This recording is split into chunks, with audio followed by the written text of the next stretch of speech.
Assalamualaikum warahmatullahi wabarakatuh. Perkenalkan, kami dari kelompok 1 akan presentasikan materi yang berjudul analisis dan penerapan konsep belajar motorik dalam pengembangan keterampilan gerak. Yang dianggotai dengan yang pertama yaitu saya sendiri, Habib Aditya Afiar, yang kedua Fatimah Zahra, yang ketiga Muhammad Iqbal Putra, yang ketiga yang keempat Habib An-Nazar, yang kelima Muhammad Deko, dan yang keenam Muhammad Afif. Untuk latar belakang akan dibacakan oleh Fatimah Zahra. Kepada Fatimah Zahra, waktu dan tempat dipersilahkan. Baik, terima kasih Habib. Saya akan membacakan materi tentang latar belakang. Perkembangan motorik merupakan aspek fundamental pertumbuhan dan perkembangan manusia, khususnya pada tahap awal kehidupan.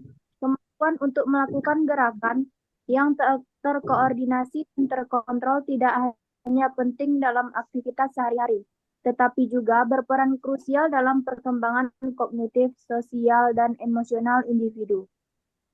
Dalam konteks pendidikan dan psikologi perkembangan, pemahaman mendalam tentang proses belajar motorik menjadi semakin relevan mengingat implikasinya yang luas terhadap berbagai aspek kehidupan.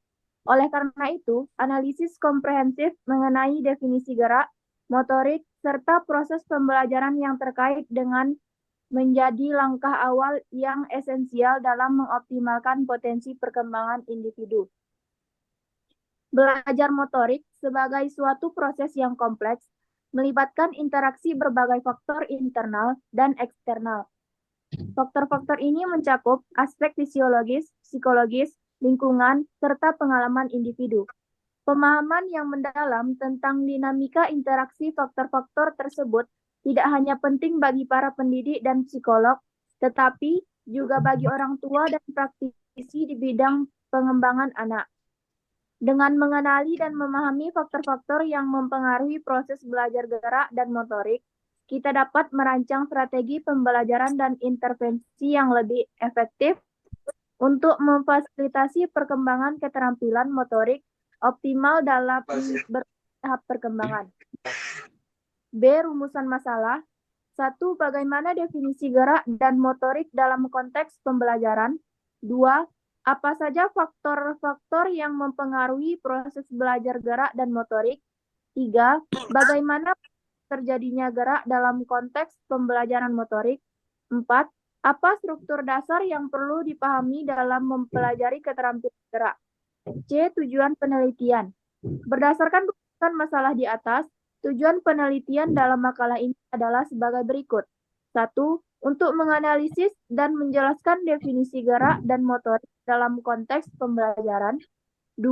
Untuk mengidentifikasi dan mengevaluasi faktor-faktor yang mempengaruhi proses belajar gerak dan motorik. 3. Untuk mendeskripsikan dan menganalisis proses terjadinya gerak dalam konteks pembelajaran motorik. 4. Untuk menguraikan dan menjelaskan struktur dasar yang perlu dipahami dalam mempelajari keterampilan gerak. Berikut materi yang dapat saya jelaskan, saya akan kembalikan kepada Beberapa materi. Untuk materi selanjutnya akan dibacakan oleh Muhammad Iqbal Putra. Kepada Muhammad Iqbal Putra, waktu dan tempat dipersilahkan. Baik, terima kasih Habib. Assalamualaikum warahmatullahi wabarakatuh.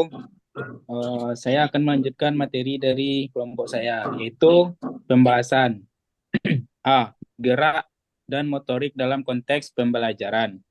Dalam proses pembelajaran, terutama pada pendidikan anak usia dini dan pendidikan jasmani, konsep gerak dan motorik sangat penting untuk dipahami. Kedua hal ini mempengaruhi perkembangan fisik, kognitif, dan sosial emosional seseorang, serta berperan penting dalam pengembangan keterampilan dan kemampuan siswa. Oke, kita ucapkan terima kasih kepada Muhammad Iqbal Putra yang telah menjelaskan materi yang pertama. Untuk materi selanjutnya akan dibacakan oleh Deko Sahre. Kepada Deko, waktu dan tempat dipersilahkan. Baiklah, saya akan melanjutkan materi berikut. Yang B, faktor-faktor yang mempengaruhi proses belajar gerak, dan motorik. Proses belajar gerak dan motorik merupakan perjalanan perkembangan yang dipengaruhi oleh berbagai faktor. Dalam konteks pembelajaran, pemahaman akan faktor-faktor ini sangat penting bagi pendidik untuk dapat merancang program yang efektif dan mendukung pertumbuhan motorik siswa secara optimal. Subtopik ini akan mengidentifikasi dan mengevaluasi berbagai faktor yang mempengaruhi proses belajar gerak dan motorik, yang meliputi faktor biologis, psikologis, dan lingkungan. Baiklah, sekian materi yang saya sampaikan. Saya serahkan kembali kepada Habib. Oke, saya ucapkan terima kasih kepada Deko Sahari yang telah menyampaikan materi yang B.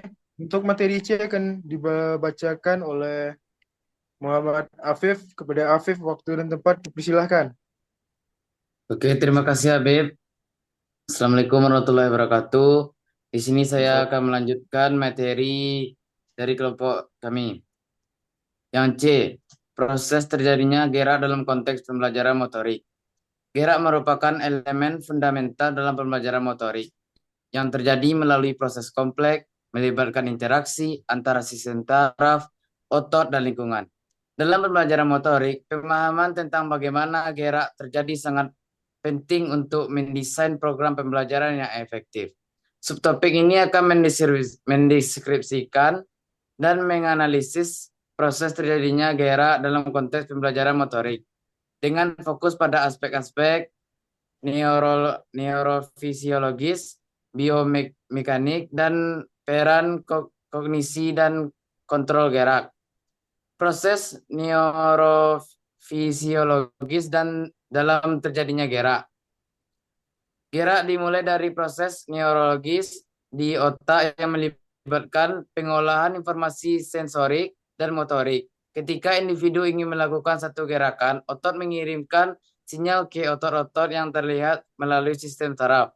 Yang pertama itu peran otak, sistem saraf, respon sensorik, analisis proses biomekanik dalam gerak, yaitu yang pertama gerakan lekomotor, seperti berjalan, berlari, dan melompat. Yang kedua gerakan non-lekomotor, gerakan ini seperti membungkuk, mengangkat, atau meregangkan. Yang ketiga gerakan manipulatif. Dalam gerakan manipulatif seperti memegang bola, melempar, atau mengiring bola, keterlibatan sistem otot kecil dan lebih dominan yang membutuhkan. Oke, mungkin sekian materi yang dapat saya sampaikan. Saya serahkan kembali lagi kepada Habib. Baiklah, kita ucapkan terima kasih kepada Muhammad Afif. Untuk materi selanjutnya, yaitu yang D akan dibacakan oleh Habib An-Nazar. Kepada Habib An-Nazar, waktu dan tempat dipersilahkan. Baiklah, Assalamualaikum warahmatullahi wabarakatuh. Materi selanjutnya akan saya bawakan, yaitu struktur dasar keterampilan gerak. Dalam pembelajaran motorik, keterampilan gerak merupakan salah satu aspek penting yang harus dikuasai oleh individu, terutama dalam konteks pendidikan jasmani dan pengembangan fisik. Untuk menguasai keterampilan gerak, ada struktur dasar yang perlu dipahami dan dipelajari secara bertahap, yakni komponen keterampilan gerak. Pembelajaran keterampilan gerak melibatkan beberapa komponen kunci yang harus dipahami dan individu untuk menguasai gerak secara efektif.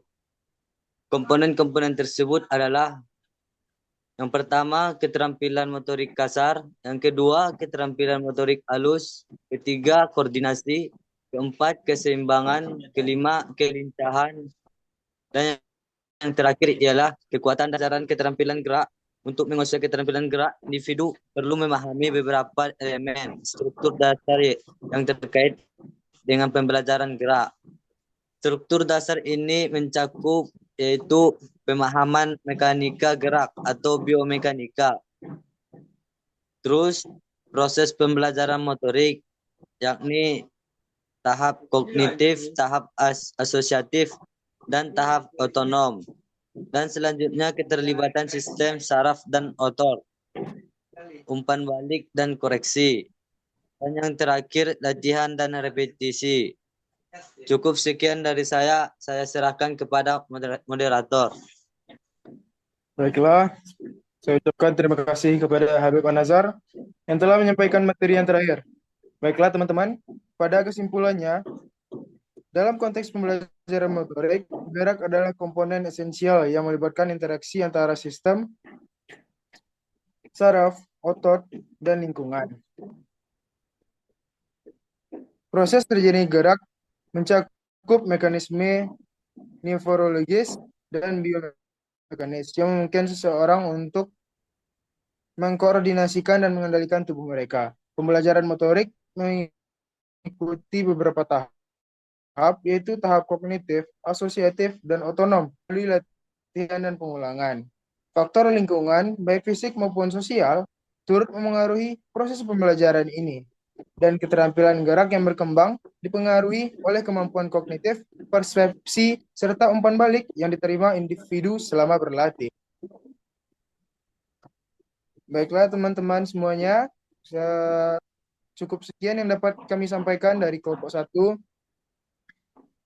Bagi teman-teman yang ingin mengajukan pertanyaan, silahkan memberikan pertanyaannya pada kolom obrolan atau pada grup WhatsApp. Saya ucapkan terima kasih. Kami dari kelompok 1 mengucapkan terima kasih. Jika ada salah, mohon dimaafkan. Wassalamualaikum warahmatullahi wabarakatuh.